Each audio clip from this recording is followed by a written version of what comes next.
65 million साल पहले जमीन पर सिर्फ डायनासोर ही हुआ करते थे। यहाँ पर इंसानों का कोई वजूद नहीं था। तब ये लड़की पहली इंसान थी जिसने किसी दूसरे सियारे से जमीन पर कदम रखा। इस पर खतरनाक डायनासोर हमला कर देते हैं। ये लड़की जमीन पर कैसे आई और क्या वो इन डायनासोर से बचकर जमीन पर सर्वाइव कर सकेगी, इसके लिए तो आपको वीडियो को पूरा देखना पड़ेगा। कहानी की शुरुआत में हमें सोलारस नामी प्लेनेट दिखाया जाता है। ये वक्त आज का नहीं बल्कि 65 मिलियन साल पहले का है। लेकिन सोलारस प्लेनेट के लोग इतने एडवांस थे कि वो आराम से किसी दूसरे सितारे पर जा सकते थे। फिर हम इस कहानी के मेन कैरेक्टर माइलस को देखते हैं जो अपनी बीवी और बेटी के साथ एक बीच पर होता है। इसकी बेटी को एक बहुत मोहलक बीमारी थी मगर इसके पास इसके इलाज के लिए पैसे नहीं थे। माइलस एक पायलट है और उसने कुछ साइंटिस्ट के साथ स्पेस मिशन पर जाने का फैसला किया है ताकि इसे जो पैसे मिले वो उनसे अपनी बेटी का इलाज करवा सके। इस मिशन पर 2 साल का अरसा लगना होता है। फिर हम 2 साल बाद माइलस की स्पेस शिप को उड़ता हुआ देखते हैं। वो अपनी मंजिल के करीब पहुंचने ही वाले होते हैं कि बहुत बड़े बड़े पत्थर उनकी स्पेस शिप से टकराने लगते हैं जिससे स्पेस शिप के काफी हिस्से तबाह हो जाते हैं। माइलस फैसला करता है कि वो इसे किसी करीबी प्लेनेट पर उतारेगा। वो प्लेनेट के करीब आ जाता है और लैंड करने लगता है। इस बार स्पेस शिप एक बहुत बड़ी चट्टान से टकरा जाता है और इसके सारे चैम्बर्स तबाह हो जाते हैं। माइलस बाहर निकल कर देखता है कि क्या कोई जिंदा बचा है मगर सारे साइंटिस्ट मारे जा चुके थे। इसे एहसास होता है कि ये प्लेनेट इंसानों के रहने के लिए बिल्कुल परफेक्ट है क्योंकि यहाँ का क्लाइमेट इसके सियारे से बिल्कुल मिलता जुलता है। मगर वो ये नहीं जानता था कि यहाँ जिंदगी से ज्यादा मौत का खतरा है। ये प्लेनेट दरअसल हमारी जमीन होती है मगर ये आज से 65 मिलियन साल पहले का वाकया था जब जमीन पर इंसानों का कोई वजूद नहीं था बल्कि बड़े बड़े डायनासोर ही रहा करते थे। माइलस वापस शिप में आता है जहाँ पर उसे पता चलता है कि इसकी शिप का एक हिस्सा जो बहुत मजबूत था वो टूटकर किसी जगह पर गिरा है। वो फैसला करता है कि इस हिस्से को ढूंढकर वो वापस अपनी दुनिया में जाएगा। फिर उसे तबाह हुए चैम्बर्स में से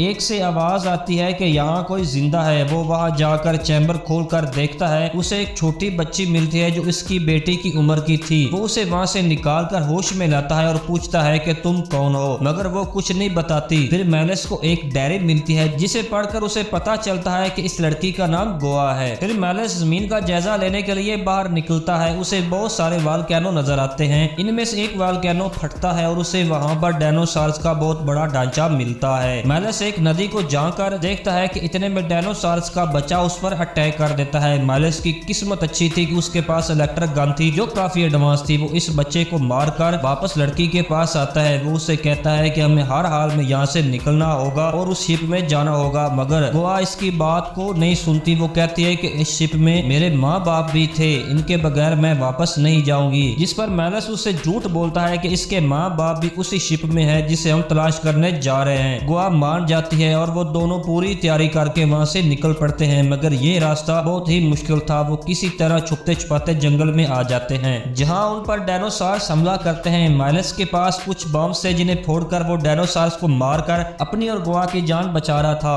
गोवा वहां से भाग जाती है। वो एक जगह छुपती है मगर फिर उसे एहसास होता है कि वो गलत जगह पर आ गई है। वहां तो बहुत से उड़ने वाले डायनासोर मौजूद थे। वो एक जगह छुपी होती है कि एक बहुत बड़ा डायनासोर उसके पास आने लगता है। फिर वो गोवा को पकड़कर अपने साथ ले जाने लगता है जिसे देखकर माइलस फायरिंग करके उसकी जान बचा लेता है और उसे उठाकर एक गार्ड में चला जाता है जहां उसे जीपीएस के जरिए पता चलता है कि जमीन पर भी बड़े बड़े चट्टानों के टुकड़े गिरने वाले हैं जो उनकी स्पेसशिप से टकराए थे जिससे ये दुनिया तबाह होने वाली थी। वो वहां से बचकर बाहर निकलने ही वाले होते हैं कि एक बहुत बड़ा डायनासोर वहां आ जाता है। वो उससे लड़ते लड़ते एक सुरंग के जरिए गोवा को बाहर निकाल देता है और फिर खुद भी वहां से निकल आता है लेकिन बाहर आकर उसे गोवा कहीं भी दिखाई नहीं देती। माइलस आसमान से आते हुए टुकड़ों को देख लेता है और शिप की जानब भागने लगता है मगर रास्ते में वो एक दलदल में फंस जाता है। वो दलदल उसे निगलने लगती है। वो मदद के लिए चिल्लाता है और गोवा को आवाज लगाता है और दलदल में पूरा धंस जाता है। इतने में गोवा वहां आती है और एक दरख्त की टहनी की मदद से उसे बचा लेती है। वो बाहर निकल कर गोवा को गले लगा लेता है जैसे वो उसकी बेटी हो। फिर वो दिन रात सफर करते शिप के पास पहुंच जाते हैं। खुशकिस्मती से शिप को कुछ नहीं हुआ था।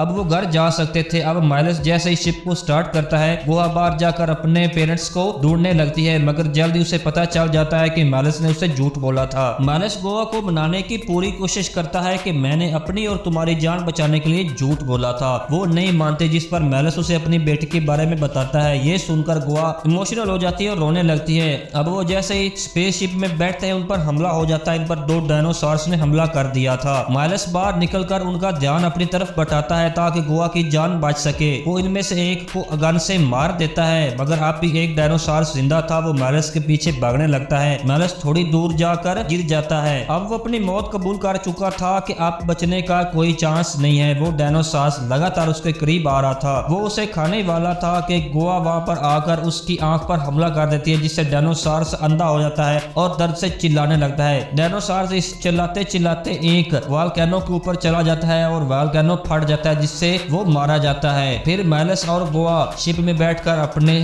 پلینٹ کی لوکیشن کو سیٹ کرتے ہیں اور وہاں سے نکل جاتے ہیں۔